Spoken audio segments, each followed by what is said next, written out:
Ladies and gentlemen, welcome to episode 4 of Chat. Absolutely delighted to be joined today by the Italian maestro Giuseppe Ottaviani. Giuseppe, how are you? Hey Brian, well, thanks for having me. Yeah, I'm good. How is Italy at the moment? Italy's doing a little bit better right now, so we are out of the lockdown, and that's the good news. So it feels like a little of kind of a normal life for now. Okay, so I can't complain. You're not restricted to staying at home. Are restaurants and stuff open where you are and that? Yes, right now, yes. Well, since a week, because we use a different method than the Ireland, for example. We use colors. We give a red zone, orange zone, and yellow zone. Okay. So Italy is divided by these 3 colors. Okay. So depending by the region where you are and where you're living, you can be affected by the yellow, orange, or red. So we were orange last week, which means restaurants are closed, bars are only serving without sitting down, just take away. Yeah. And now it seems to be a little bit better. Everything is open back, and but still they close at 6 p.m. Okay. So it's kind of not normal anyway. It's a little bit different to here because we've been on a level 5, which is the highest lockdown that you could be on, and that's what Ireland has been on since before Christmas. So everywhere is shut. You can't go to any restaurants. There's no bars.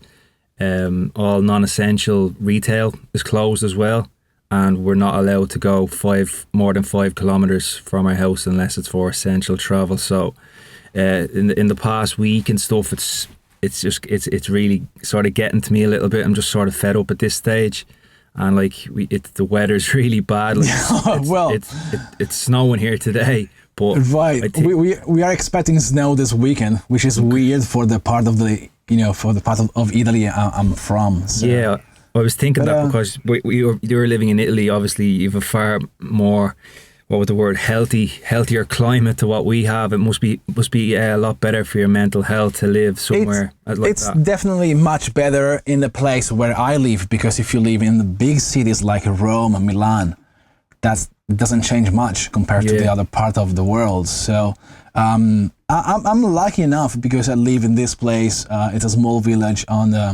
a big lake. So I'm basically living on the beach, which means you just go out 20 meters away from my door, and then you walk on the beach. You don't need to wear the mask.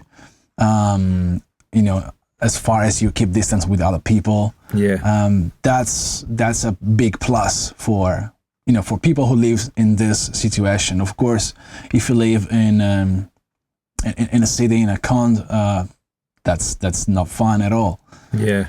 But in Italy, do you have to wear a mask everywhere, even outside? Right now, yes. It wasn't like this before October, September. Yeah.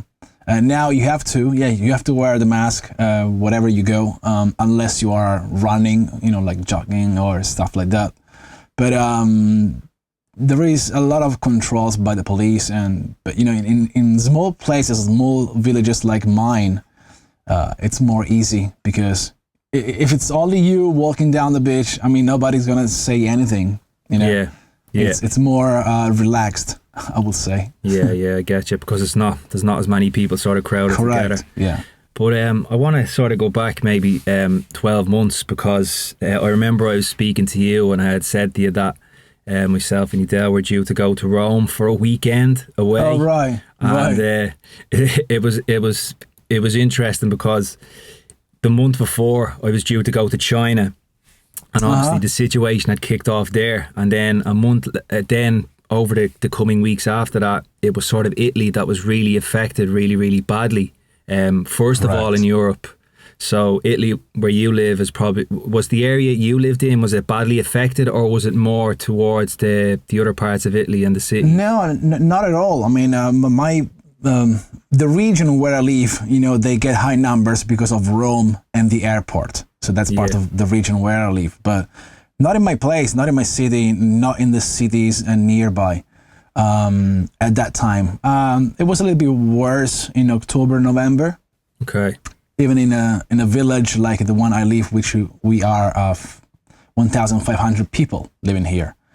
We got something like 50, 60 infections, which is, it's quite a good number for, such a small amount of people living here. But again, I mean, not a major issue at all anyway. Even back in March when I think one of my last gig was in Canada, and I came back to Italy and I heard the news that Italy was going to be in lockdown very soon. And that was March 4th or 5th.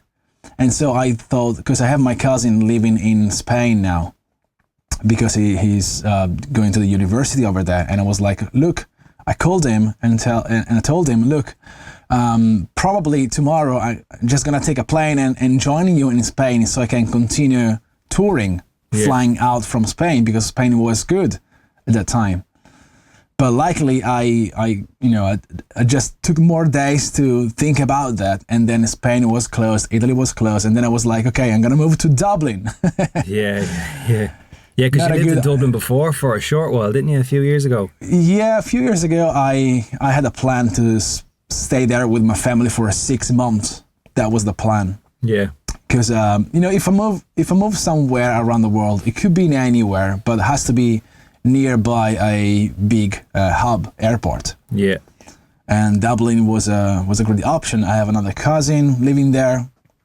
So, it was a good option. The only thing is that I think it was a little bit unfortunate that we moved to Dublin in July, because in Italy it's full summer. My kids go to the beach from the morning till the late night, and we spent all the time at the beach having fun, and it was very unfortunate that we got a very bad season in Dublin. It was cold and raining all day and always windy. Like that, Giuseppe. It's always like that. No, come on, man. It's not always like that. But it wasn't a warm welcome. So after a month, my kids were like, "What the hell we are doing here?" I really wanted to try to stay there. That was before my kids were supposed to go to school. So I was like, okay, we spent 6 months here. If we like this place, we stay. As an experience, why not? But seriously, man, after 1 month, my kids were kind of depressed, and they were crying. They were never happy about the situation, because most probably because of the weather, because they are used to do certain things in this place. They couldn't do it. And so I was like, okay, well, look, if they, I'm not doing this for myself. If they are not happy, we just go back. And that was my experience over there. Yeah, unfortunately. I can completely understand if they were feeling depressed. They should try and live here from October till now, with the weather's even worse. I know. The point is, if you need to, because you got your work, you have to do, if it's an important thing and you have to move, then of course you just stay, because you gotta stay no matter what. But it was supposed to be a pleasure stay, kind of a long vacation if you want. But no, it didn't work out, so we have to go back. Yeah, so going over the past 12 months, how have you personally handled it? Has there been moments where you've felt like overwhelmed, or found it difficult to sort of accept the fact that you're not able to do your work as normal, or have you really just sort of taken it day by day, or how have you handled it? Well, the first few months I was kind of okay. I was like, okay, I'm happy. I stay home. I get to spend some time with my family. And I've been touring like a crazy in 2019, so that was enough, Okay, a little break, like 4, 5, 6 months break, fine. And then you start realizing that this is going to be a long break. And then there was a moment where I say, oh, what the hell is going on with the world? I want to go back. But I didn't really reach any place where I was kind of extremely negative.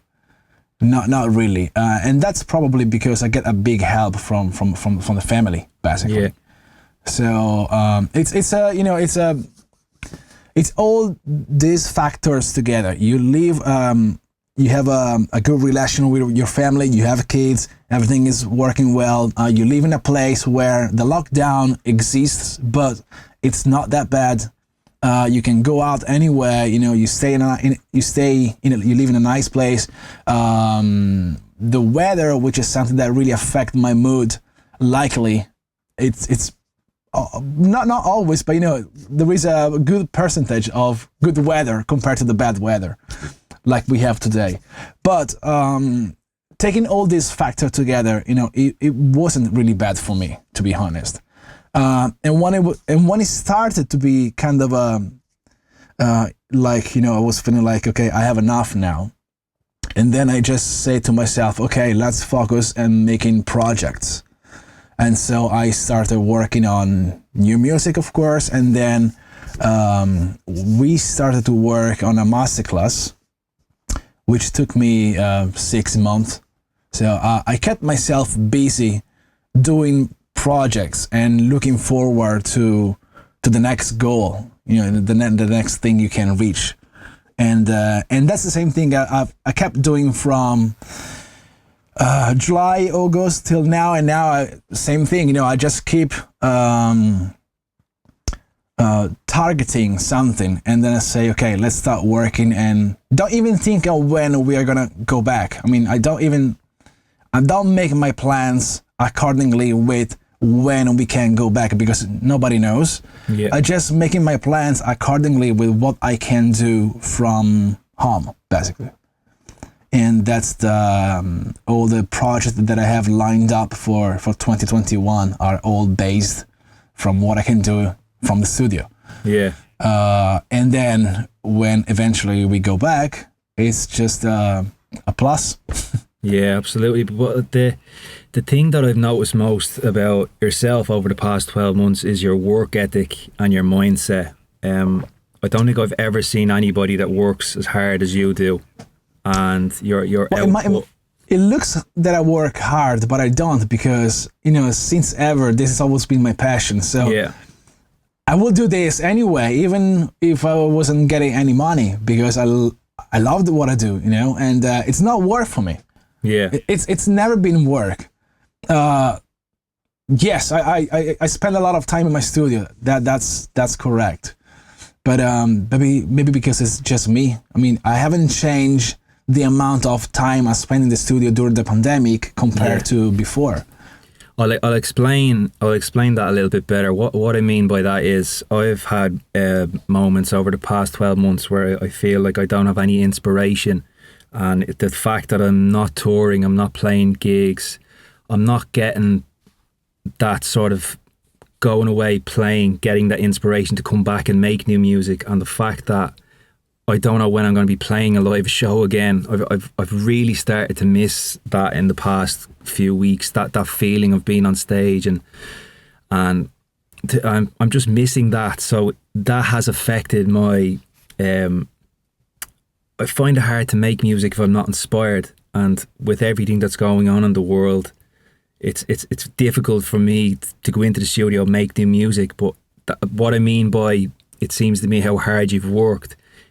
It seems like you've continued on, and you still have the same drive and the same passion, and it's something I really admire, and it's something that I think people should take as an inspiration for themselves, that don't be taking days off. Like, you need to maximize everything that you have and sort of use this time to be proactive and to be productive, and I think that's something that you've done a lot better than most of us over the past 12 months. Well, let me put it like this. When at the beginning I had no gigs at all, like back in 2000, I was spending even more time in the studio, even, spending the entire night in the studio making music, just because I was getting inspired by watching videos from gigs, like, Paul Van Dyke playing somewhere, Armin van Buuren playing somewhere, Ferry Costin playing somewhere, and then I was getting this video from, what was that TV? Was it Rapture? Rapture TV? TMF, something like that. I can't remember. But look, I had friends giving me DVDs actually with videos, right? And I was like, oh God, one day I want to be there. So I was getting just the inspiration by watching this video, and then I was making the music. And it kind of works in the same way for me right now, because I'm feeling like one day I'll be there again. And so I get inspired now. I want to be prepared. So I work on the music as if I was going to play tomorrow. I know I won't play it tomorrow, but that will be all bunch of new music ready for the day I will be able to play again. I have no idea how long it's gonna take, but also back in 1999, 2000, I had no idea if I was making it at all. Yeah. But that's the same kind of inspiration. I mean, I found myself to kind of think in my head just the way I've been thinking back in 1999. It's a good attitude to have, and I want to go back to that period if that's okay, because sure, the stuff that you were making then has had a massive influence on me personally.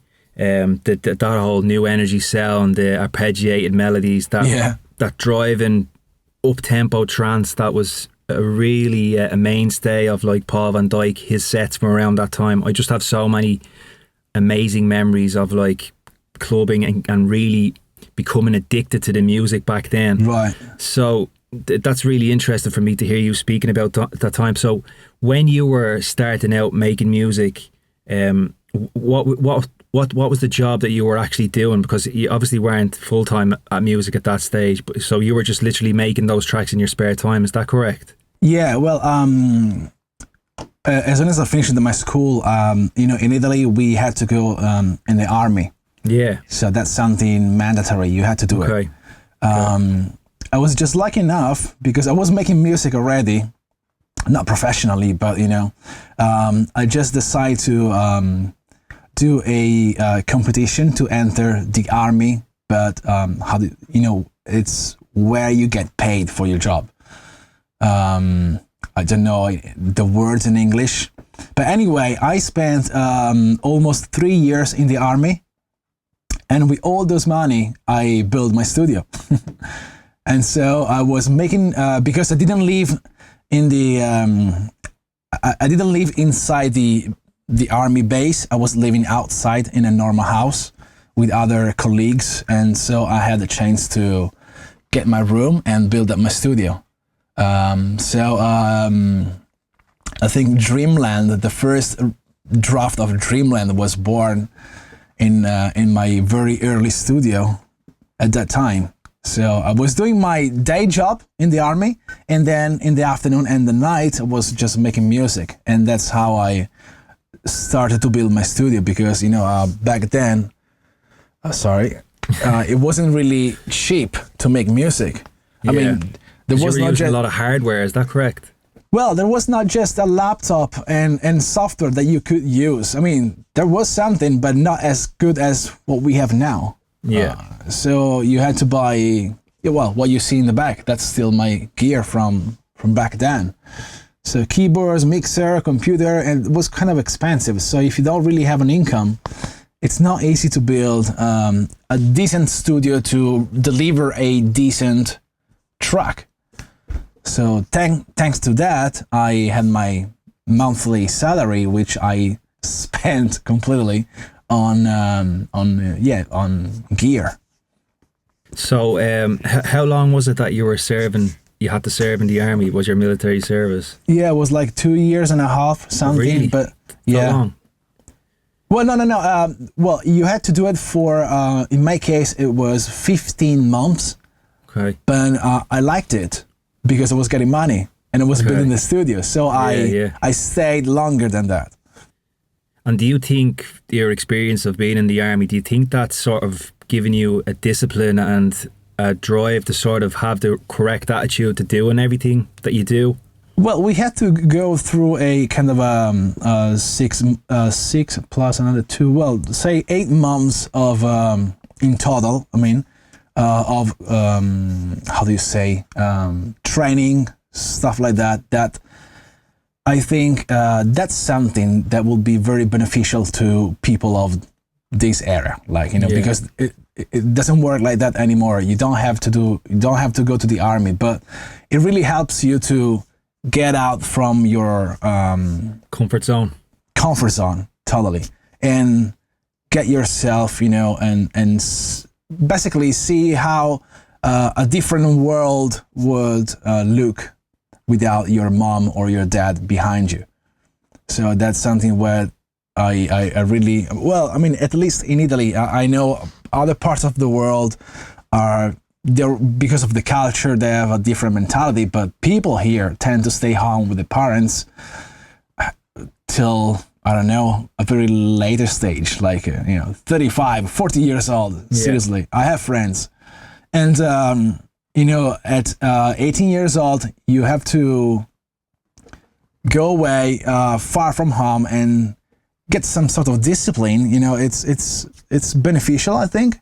I mean, I didn't like the job itself. For me, it was just a game. Like, let's have fun. And it was also a way to make some money to make music. But the positive things that I've got from that is that they kind of gave me a sort of I don't know the word in English, but discipline. Yeah, discipline and a mindset and sort of a tunnel vision where you set your mind to doing a project and you work on it until you do it right. And correct. The fact that you do everything yourself, I think maybe you did get a lot from your experience in the army. Yeah, maybe I've got more than what I think, but it really helped me out a lot. And well, I don't know if this is any sense, but I still have friends when they talk to me. They're still like, Giuseppe, it looks like you are still in the army when you talk. Yeah. So I don't know if this is a positive thing or not, but that's how a few friends see me, But kind of, you know what's your target, what's your goal, and you just do whatever you need to do to achieve that. Yeah, I think that's really important at the moment is you need to sort of, from day to day, you need to set yourself a goal. You can't just let the days just go by. Definitely. What you've been doing is you've been really productive. As you said, you've the master class where you're taking your experiences and your expertise and you're teaching people, which is a very noble thing to do.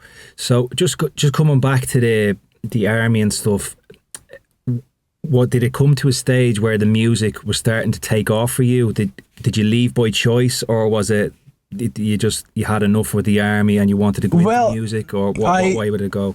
I had enough from the army, but I know I couldn't make any money out of the music. But it was just a lucky moment where two main things happened. First one, 9/11, 2001. Yeah, I was in the army when that happened. We saw the second plane crashing in live. I remember it as well. I'll never forget that day. It was insane. Not the first one, the second plane crashing when we were live on TV. Yeah. And so my army base became sort of extremely active. And that's where I realized I don't like this job. I mean, I don't want to, I don't want to kill anyone. I don't want to be killed as well, which is a good thing. So that's where I realized, okay, I have enough of this, because as I said before, I did that because I had to, and then because it was fun and because I was getting paid quite good money for that period. And at the same time, our track, and when I say our, I mean New Energy, myself and Andrea, our track Dreamland was getting signed on Vandit and getting released, and Paul Van Dyke approached me and say, hey, we got this track, let's sign this, and like let's start a collaboration with the label.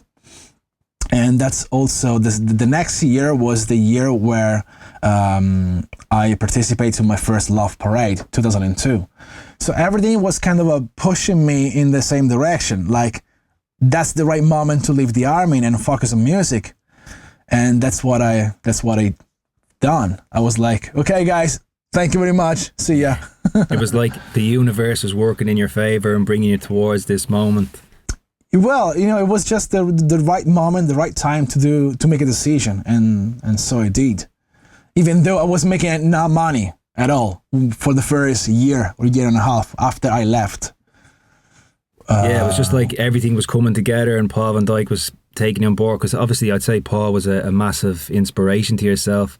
And then I'm just thinking here to myself, as all these things were happening, there's a new energy track called Universe, so maybe sort of subconsciously everything was coming together and things were happening for you. And maybe that name came from something like that. I don't know, maybe possibly. I don't even know how the names, where the names came from, but I can tell you, Free Fall, the album and the track was something like, we don't know what we're doing. We don't know where we're going. So we're just in free fall, but let's do it.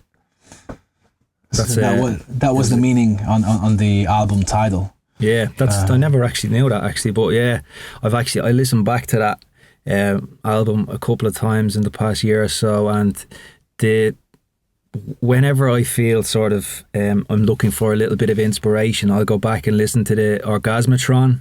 Here is a funny thing. Everybody believe Orgasmatron is a live gig where we played a live set. Yeah. But it's not. Orgasmatron is just a guest mix on a network in Italy which doesn't even exist anymore. Yeah. But that was just a guest mix, like me and Andrea mixing vinyls at home, recording on a CD and sending to the radio station, and then it kind of went viral for some reason. So everybody's it went viral for a specific reason, because I still think they're for me they're the most influential and best examples of what trance should be. They're incredible. Every single track just keeps getting better and better. So they've been a huge inspiration for me. I know for John O'Callaghan they would have been a massive inspiration for him. So they really did sort of kickstart that type of sound, I think, over the next few years. Yeah, it's incredible. Because especially just from going to see Paul van Dyk around then, he was unbelievable. I think I was at there was like a Gay Crasher or God's Kitchen event at the Point in Dublin. It was like 10,000 people, and I remember he played Take Your Air. And I just remember it was a special moment. Just that whole era of the music that you were making, it was just it just brings me back to a time when things were a lot more simple. And but you also have to consider this, Bryan, that right now the music market is saturated. Like, absolutely, everybody's a producer, everybody released music. Back then there was not much music released compared to this day. So if one track was good enough to stand out, it would stand out for a year long.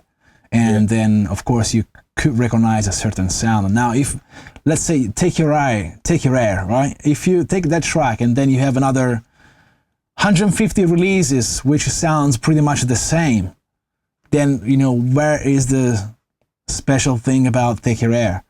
Yeah, I fully agree with that. And that's one of the policies that I've taken with regards to releasing my own music, and especially with my label. Like, I don't release that many tracks because I personally feel like there's not the quality of music. There's too much saturation. There's not enough focus on making a track as good as it can be. It's all about quantity over quality. That's what it's like. Some labels are releasing 2 tracks a week. It's insane. You can't have any quality control, and it's not adding any benefit to the scene at all. They take your time and make special tracks instead of making a special amount of tracks. It's a policy that I've had with the label. Like, my label is like 11 years old and I've only 120 releases. So that's roughly 10 releases a year, because I like to have a bit of quality control. And as you said, back then, a lot of the music would have been released on vinyl. So that's the exclusivity part of it as well. Exactly. So, yeah, that's where I'm coming back to your point there, that there was less of this music because it was. And another thing, Giuseppe, back then it was very difficult to get to get a track signed. So you think back to how good those tracks were. Huge filter, because the label, because labels were printing on vinyls. I mean, they wouldn't sign a track which is just okay. They would sign a track which they will make money on it, because printing and the distribution of vinyls is pretty expensive. So that was a big filter, for the music, because label would only sign really, really good tracks, I think. Definitely, yeah, definitely. And not just signing something which is okay, and then if it sells, fine. If it doesn't sell, doesn't matter, because it only costs us €5 to set it up on Beatport. Yeah, that's correct. Yeah, That's the point, right? Then compared to investing a lot of money printing 1,000, 2,000 vinyls, that's the thing. But no, the reason why I keep making a lot of music is just because I get the inspiration and just want. Actually, I'd love to release even more if I could, but I have to stick to a minimum. Let it breathe, right? Like a let it breathe moment between one release and the other. But because my passion has always been sitting here in this place and making music, I have a lot of ideas going on, and which is also why I'm starting to work on a new album right now. Another one, yeah. Another one, just because I feel like, look, I have all these ideas. I mean, I can't just let them sit in my hard drive for years. I have demos from 2014 which didn't fit in my previous album, so I'm gonna rework those to fit into a new album or something. I mean, I don't know. I do agree that sometimes I personally spend not enough time on a track because, well, you also have to put the touring into accounting, because when you're touring you tend to do everything quicker and faster because you're touring, you have not much time to make music, so you are used to make a track in 4 days, 5 days, right? Where back then I was making a track in a month or a month and a half. Like Dreamland, it took more than a month to make it. From starting playing something, then putting together, then modify again, and then mixing and then mastering. And so some track you had the luxury to spend a month and a half, even 2 months making a track, even because you could only get released 2 tracks per year. Yeah. And that was the point. So now it's more because we are so used to do everything very quick. I tend to be quick in the studio as well, which is I'm not proud of this, but it's just how I feel right now. Yeah, I think as well, when you're coming back to it, you're talking about back then you'd only release maybe 2 tracks a year, but I think now at the moment people's attention spans are a lot shorter. So they want more, and exactly. That opportunity for a track to grow organically and to do 2 huge tracks a year. I think people just want more and more and more. It's more of a society thing as opposed to what we're producing. It's all across. It's every aspect of life. People are just want. All right, I want more and more and more and more and more. It is. I mean, I would make now money from selling music if I was releasing 1 track per year. Yeah, no, we'd all be in trouble. For example, right? So that's probably the reason why we deliver more. It's because people ask for more.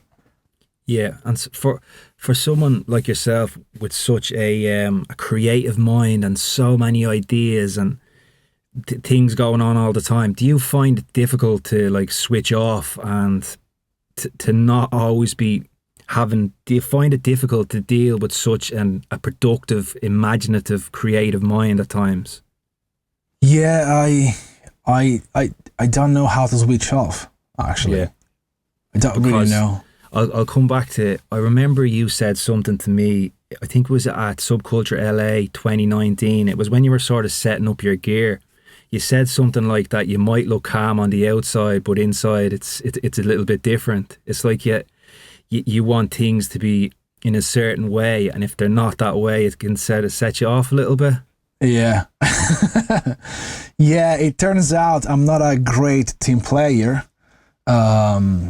because it looks like everything has to be done my way, or nothing. Well, I'll disagree. And Sorry to interrupt you. I completely disagree that you're not a team player. I know personally that you have helped me on so many occasions with some advice with production and tracks and the studio that I'm sitting in at the moment. Yeah, I know, but we're not making music together. Yeah, that's a different thing. Yeah. No, team player. Well, that's friendship. That's a different thing. Yeah. When I say team player, I say, the experience I had with New Energy and the experience I had with Pure Energy later. Yeah. It seems like I'm not that great to keep groups together. Let me put it like this. I don't think that's fair, because at the end of the day, Giuseppe, we have to look after ourselves first.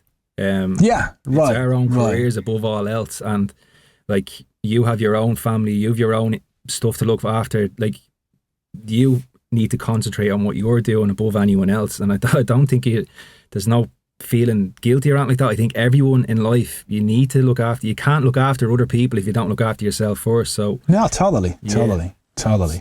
But going back to the switch off thing. No, I don't know how to switch off. I'm always thinking about something. Yeah, it's. I understand that, because I'd have a very creative, I have a vivid imagination, of a creative mind, and I think a lot, and I'm like that as well, where I find it very difficult to sort of switch off. Like, it just seems like my mind is always trying to come up with ideas, and like, say I could be watching something on TV, there'll be a short piece of music within the show, and sometimes I can just get a little bit of an inspiration from hearing a short piece of music. I think. Before this whole experience of the past year, I found it difficult to sort of switch that off.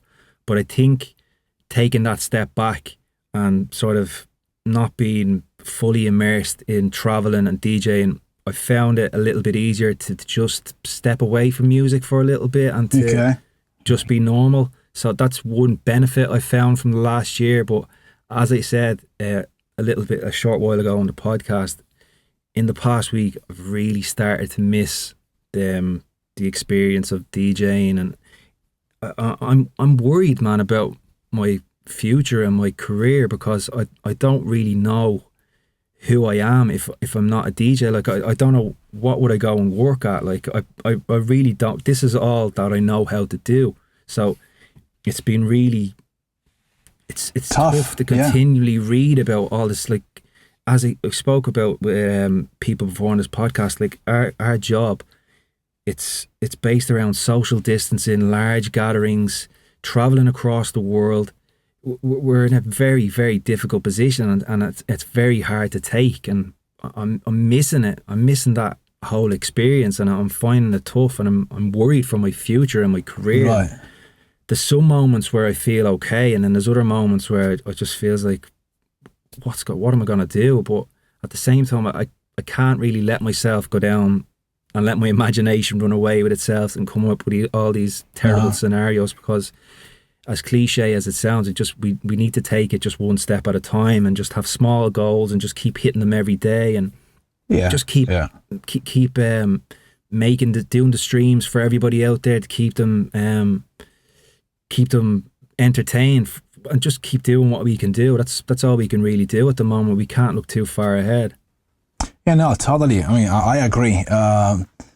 Maybe I'm a little bit different because I'm more of a producer than a DJ. So it is essential. I mean, it became essential for me to be on stage and performing. But my passion is sitting here in the studio making music. So I'm not worried about the future in this sense. But on the other hand, I know that, I mean, things will we'll go back to normal at some point, because this is not just a problem of myself, it's a problem of the entire population of the planet. We need to stay together with other people. We need to chat and stay close, actually squash together in a room, because we need that.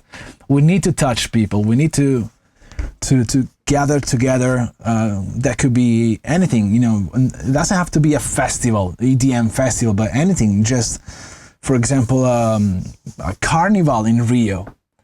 Imagine how hard it is for for those people cannot go and celebrate any sort of celebration. I mean, people needs to stay together. So if it's not possible now, it will be possible at some point. But I'm not worried.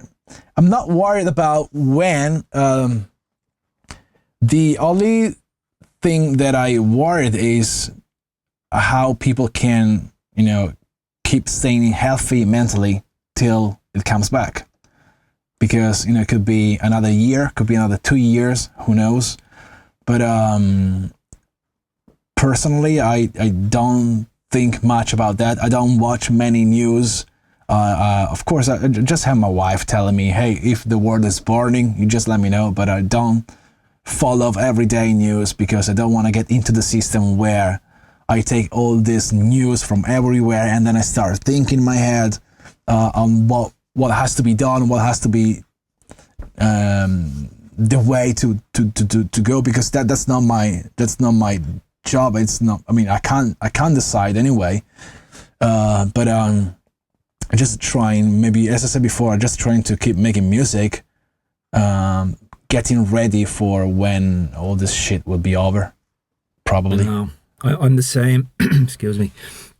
I've sort of, for the last while, I've been blocking out. I don't watch the news. I don't want to know what the world's pain and everything that's wrong that's going on in the world. I can't control any of that.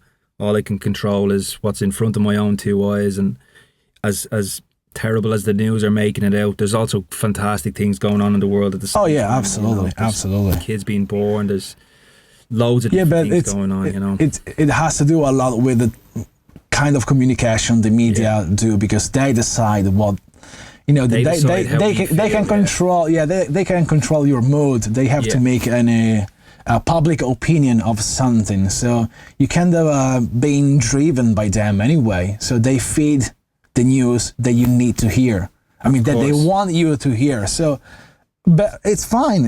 If you are conscious of this, if you know that works this way, then you just hear the news and then filter and trying to get your own idea. Fine, but I don't watch the TV news every day, not at all. Just because there's no point. That they keep saying the same thing, and then I don't know. I just need to stay informed if I can actually drive to Rome or not, because of the lockdown. That's what I need to know right now. It's like this: our brains are attracted to negativity. So at the moment, the news are pumping out negativity because if you're scared or worried about what's going on, you're going to want to know what's happening to see if things are changing. So if the news are telling you things, but you can't change anything anyway. Watch. No, exactly. So my advice would be is to don't let the news and what's going on in the world dominate your mood on a day to day. Just focus on what you can control and block out all that, because it's nothing got to do with you. You can't control any of it, so you just need to let all that stuff go and just focus on what's happening in your own life, Totally. Just I would say, just keep following what are the rules. I mean, if you need to wear a mask, I just wear a mask. For example, I did a few live streamings from the studio or from the car, where I have to wear a mask just because the law says that. Like if you drive, wear a mask in a car. If you're driving with someone who's not part of your family, like your close family. I was driving with my cousin Giorgio, and then because we don't live together, so you have to wear a mask. And there is a lot of people commenting like, take the bloody mask off and stuff like that. I never reply because, you can do whatever you want. It's not up to me to tell you what you need to do. But they advise to keep the mask. So I just keep my mask on because I don't care about myself. I care about the others. If there is a chance the mask works and can help some other not to get infection, then it's worth to keep it on. Yeah, you're just following the advice of the governments, and that's I tend to follow just because it makes sense to me. Like there's plenty of ones here that I don't agree with, but everything that I've been asked to do, I've done it.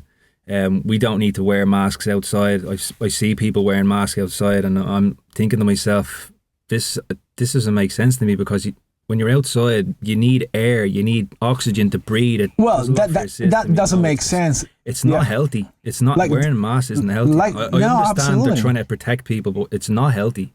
I know from wearing a mask, so I feel sick after wearing it. So I don't know. I know it's government advice and all that, but there's plenty of what would it be, reports and studies into the effectiveness of wearing masks, and Sweden doesn't have them. Yeah, I know. You know. But you know what I tell to my friends is that they can't make a law for the small cities or the big cities. For example, wearing a mask when you walk out here where I live, it makes no sense, because it's on the beach. It's huge. You know, you don't get to stay in touch with other people, but the same rule applies in Rome, where you get the metro, the underground, and that's a mess. So of course, if you are walking outside, you're walking in the city street, where it's a lot of people together. You go to the underground. There is a lot of people together. Of course, they have to tell you need to wear the mask even if you are outside your house. But that's two different things, you know. You are in the underground of Rome, or you are on the beach here in my place. That's totally different things. Yeah, but it's completely different. But it's the same rule, you know. Yeah. But I think a little bit of, you know, if you don't stay close, if I don't stay close to any other people, I just take it off. I don't care.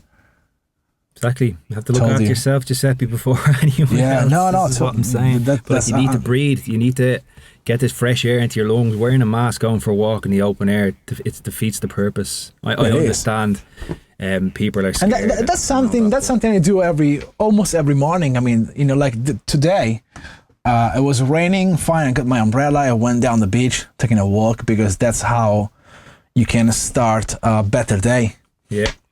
The first thing I did this morning, I took the dog out for a walk. So would I be right in thinking that you got a dog last year? I have a cat. No, a cat? Was a cat, was it?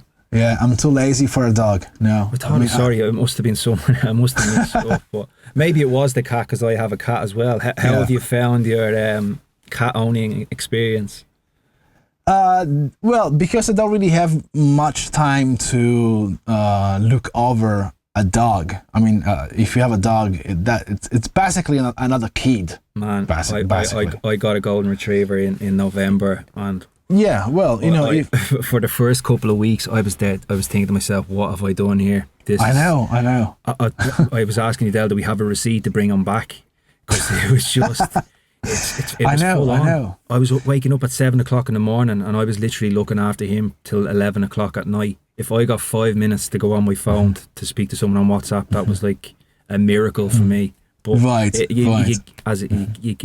he sort of matures and he gets a bit better, and then once you're able to get him out walking and stuff, it was a lot easier. But it was very difficult at the start. I'm not gonna lie. I always used to be. But you know that's the way it should be. I mean, if you get a dog, you have to really treat a dog in this way. You can't just leave him alone. Like a cat is different. Well, you know, right? Yeah. So I think cat is the perfect pet I can have now, just because he's doing whatever he wants to do. Yeah. He's independent.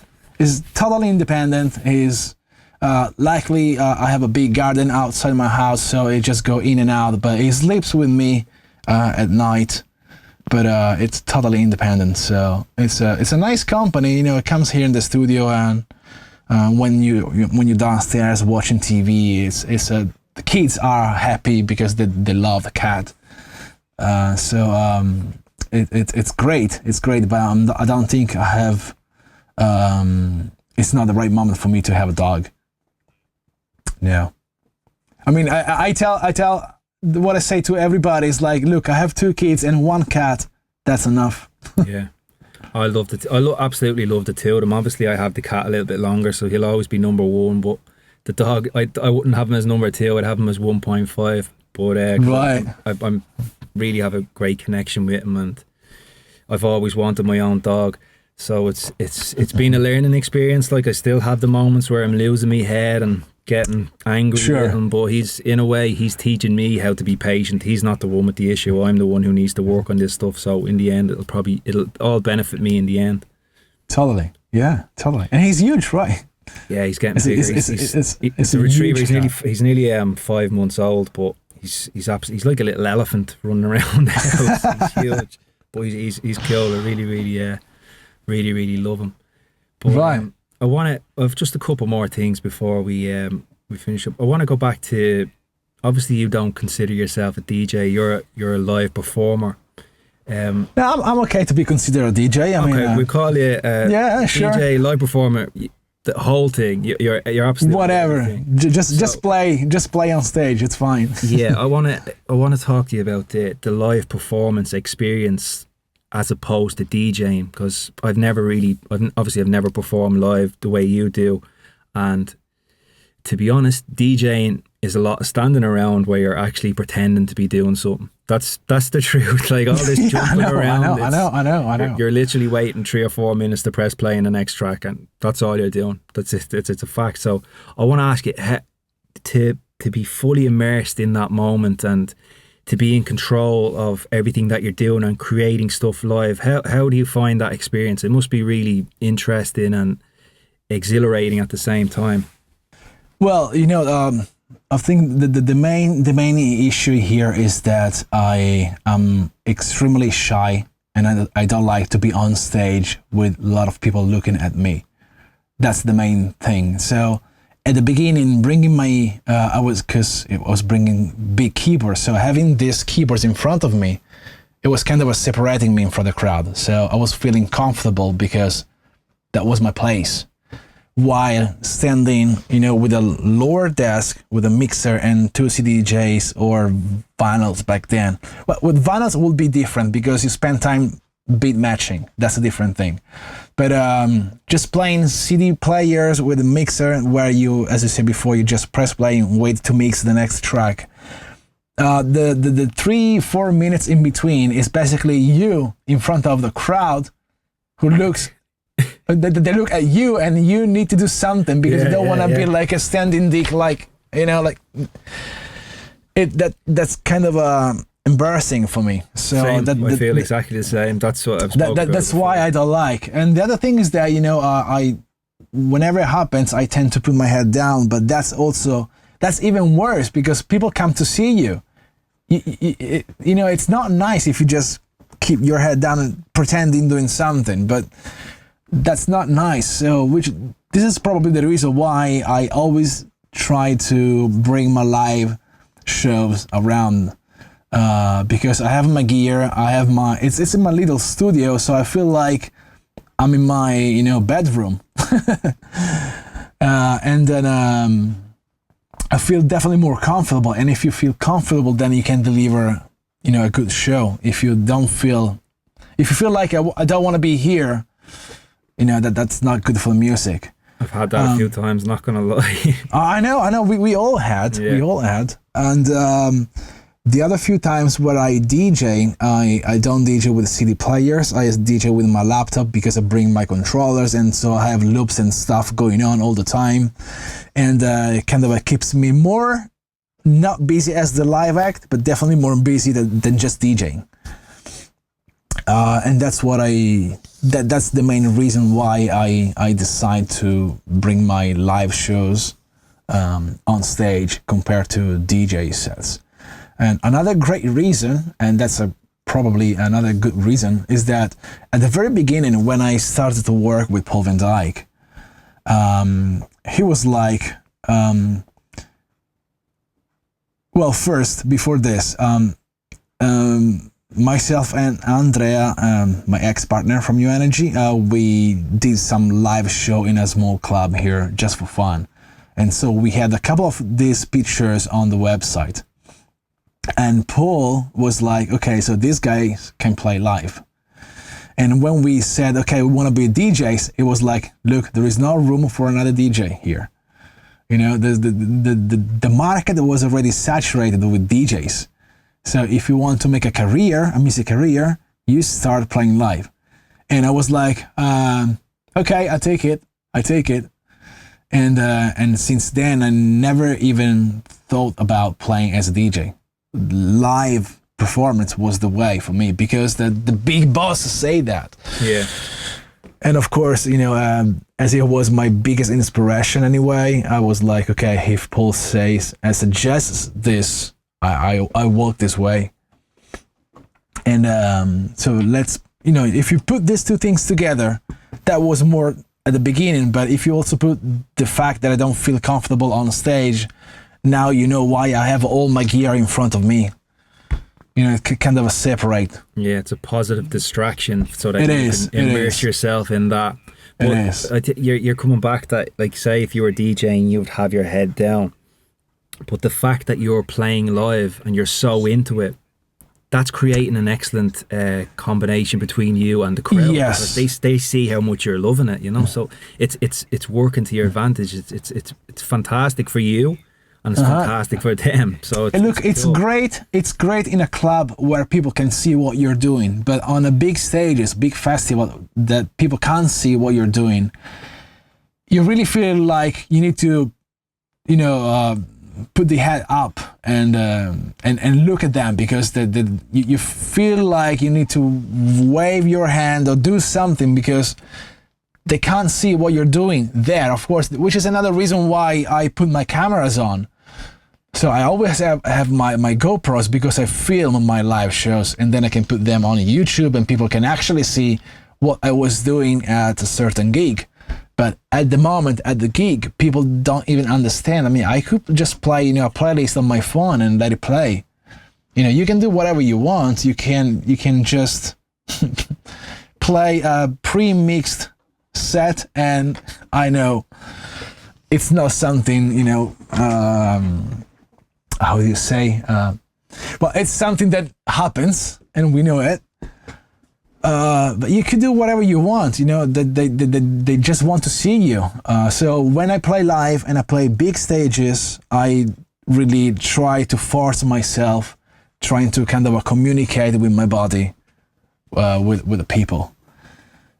And what's the worst thing that's happened to you while playing live, and how did you deal with it?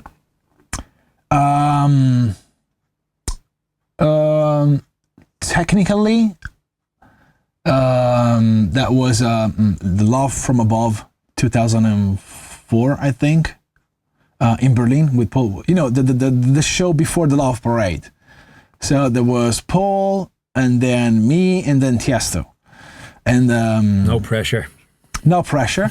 only half an hour show, and then one of the two laptops didn't wake up because the hard drive was getting was corrupted for some reason because we left the setup was too close to the main speakers.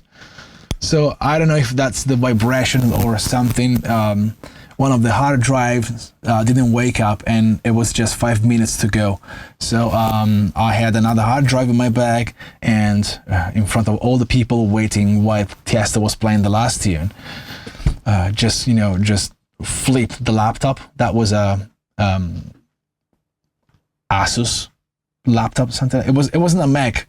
Anyway, so just taking the screws off and exchanging the backup hard drive where we didn't have all the songs we were meant to play, but it was a backup. It was a backup. So everything in front of people waiting for you, and luckily it woke up and we could play the set, but not all the tracks that we wanted to. So that, in my mind, technically was a disaster. But talking about generally like a generic gig, like one of my worst gigs, I think it was okay, I'm not gonna tell the brand or the place, but I was playing, they put me on main stage after David Guetta. Oh Jesus. And that was the time where David Guetta was like, I like what he's playing now, if I gotta be honest, but years ago I wasn't really into his music. So yeah, I mean, that was a main stage, a big festival. I played after him, and I was the closing DJ, and everybody left after he finished. It's happened to me. I think I was playing after. Oh, actually, no, it wasn't. It was David Guetta, Afrojack, then me. Yeah, I played after Gareth Emery at Creamfields. I think it was two years ago. As soon as he finished, I'd never seen a place empty so quick in all my life. But Yeah. at least the real people stayed and tried to enjoy my set as much as possible. But we've all had those moments. Look, there were 15,000 people on the main stage, and I ended up with, I don't know, 500. And for ended up, I mean in 20 minutes. But yeah, I know. So, but apart from that, I usually have fun when I play. So it doesn't really matter if it's a big festival or small club. Actually, I like the small clubs a lot because you can, stay in touch with people. And that's probably what I actually miss right now. You can't stay in touch with people. So live streamings for me are being kind of a constant, consistent through the weekends, delivering my live streamings, just because it's the only way I can kind of communicate with fans, with people, and feel like, okay, we're still connected. We're still having fun together. I think that's very important at the moment because everyone's sort of probably feeling a little bit isolated and they're not seeing people and they're not having that social aspect in their life. So I think it's very important for yourself, myself, to continue these streams and this type of podcast as well, just to stay in contact with people, and especially with this podcast, it's sort of just to show the effect. Like, we're struggling as well with everything that goes on in the world. We're just not people the same as everyone else. We are all normal people. We're all struggling with something. Someone struggles more, someone less, but I mean, this is not normal for people in general. So of course, we try to, we try to do what we can do and trying to help ourselves, but also trying to help other people. I think that's all the best we can do right now. I mean, I don't see any other thing possible right now. So yeah, I don't know, man. Just keep going. Just keep going. Yeah. And on the subject of helping people, you released your masterclass late last year. How did you find the process of putting that together? And initially I thought that would be something that will take a month to put together, but it took me almost 6 months, which is fine because it kept me busy through the summer and everything's so fine, but there was a lot of work. The good thing is that the response I've got from the masterclass is way bigger than what I thought. And so, of course, it's not just about, because it's kind of an expensive masterclass, so people could say, oh, well, Giuseppe's making money. No, it's not that. The fact that a lot of people, more than expected, joined the masterclass, it kind of it's a personal satisfaction where you see, oh, okay, so people really trust what I do. And that's the best thing, the best feedback I could get, because someone spending 200 euros on a masterclass, it means they really like you. They really trust what you say, what you do. I mean, I did my masterclass the best I could. I know, there is this language barrier, which is, it doesn't really help. That's also why we have subtitles and everything. But I really tried to explain the best I could and all the things that I do, that I've been doing for the past 20 years. So, but again, it's a great feedback that a lot of people trusted in this and became a member. So it's a great achievement. I think it's a great personal satisfaction more than anything else. And that's a positive thing that I take from the pandemic, because if there was no pandemic going on, I would never had time to work on something like this. And people have been asking for this for quite some time, because I used to stream on YouTube and everything from the studio, but streaming from the studio is basically a camera up there. You see that? Big view. You make music. You don't really talk much to people, so you don't really explain much. And so I had the chance with the pandemic stop from touring to get some time and work on this. So it's a good thing. It's a positive thing that I'm taking from 2020. Yeah. And how do you feel about the future of the trance music scene? I'll explain my sort of worries about it. I think there's sort of a lack of really young talent coming through. I don't think there's many people coming through that would have the same sort of work ethic as yourself, myself, who's willing to really put the hard work in and make their own music and really like have the drive to succeed and to get far. And another concern of mine is if the crowds that go to trance gigs appear to be getting sort of older and older. I know in some countries it might be a little bit different, and for me that's a concern because there's no other generation coming through. So I'm just wondering, how do you feel about where it could possibly go in the next few years? Well, I don't know, because like new producers just open YouTube, they see big festival, they see people jumping on the DJ booth, and that's what they want to do. There is a big amount of people, of young producers. They don't really have they don't want to spend too much time making music, because all they want is just getting a gig and jump up there and be famous. Let's say majority of people is looking for shortcuts. That's the thing. But there are also a lot of people that I'm also releasing on my label that I really see the passion in what they do. So I'm not really worried about the future of trance, because I'm not worried about the future of trance in terms that it will change styles, like it will move around, but basically you still have your melodies and stuff. It's like when you change your dress, but you're still Bryan. Do you know what I mean? So of course, it can't stay the same as it was in 1999. That's impossible. Even though I released a few tracks now which sound, well, not now, last year, which sound like 1999, but just because it's something new for the new generation, because they were not even born in 1999. But now I think music in general just keeps evolving, keeps changing dress, but it remains the same thing in the end, because what we are looking for is still melodies that can bring emotions, that can put you in a good mood and put friends together, enjoying the music. So as long as you have a great melodies, which is for me is the only part that can carry the emotions and the feelings, then we have trance alive.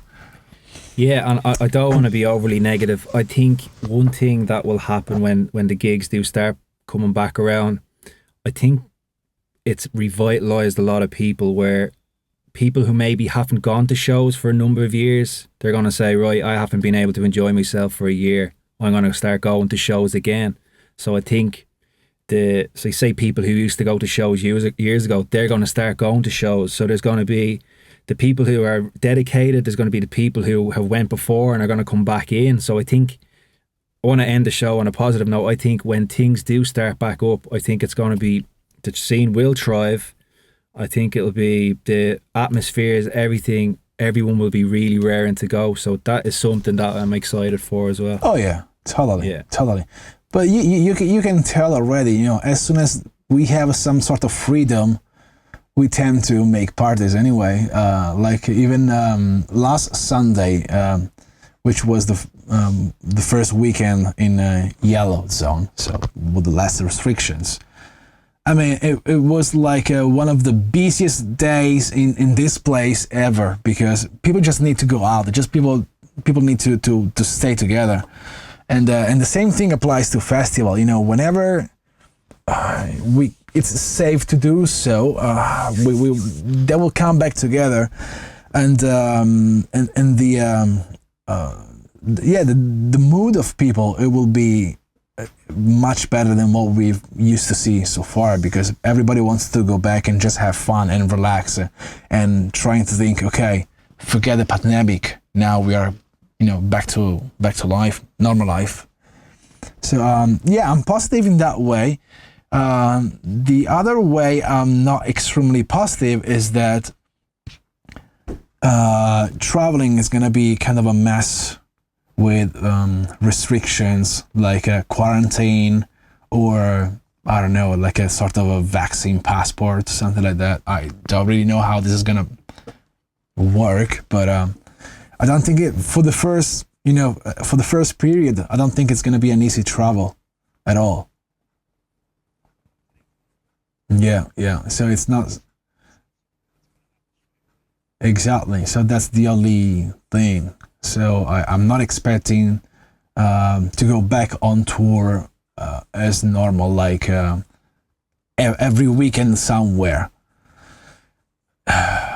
I'm expecting this to start slowly, and then while things will get better and better, and then possibly back to normal. But I mean, let me put it like this: I see myself wearing a mask for a long time. Really? Well, that's the feeling I have. Okay.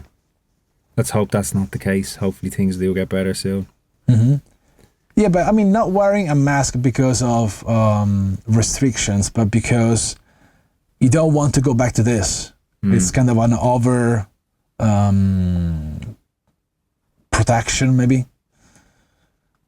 Yeah, I wish there was just a way that they could say, right, if we do this for a certain amount of period, then it will end. But the toughest thing for me has been going in and out. So you're getting a little bit of freedom, you're able to do things, and then it's another 3 months where you can't leave your house.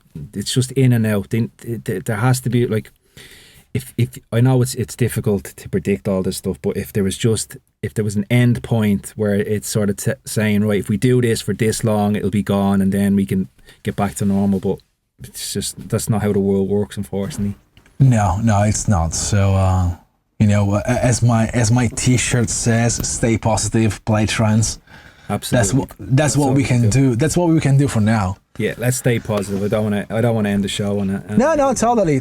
I mean, I've never been. I was talking to my manager Neil, and I've never been negative in this period. I'm always been positive, but also conscious of the actual situation. So we can't make plans and say, okay, Giuseppe, let's do this, and that, because maybe in October we have this gig. We can't think about this. We have to think, okay, let's do this, and that, because next week we have a meeting, or because in 2 weeks we have a release. That's the the amount of time you can talk about and make plans. So, that's fine. That's fine. For people, just before we go, for people who are interested in the masterclass, where could they find more information? On my website, giuseppeottaviani.com. Yeah. And the masterclass, it's going to grow because I'm recording new videos right now. So that's going to be a plus for whoever already, for the members already.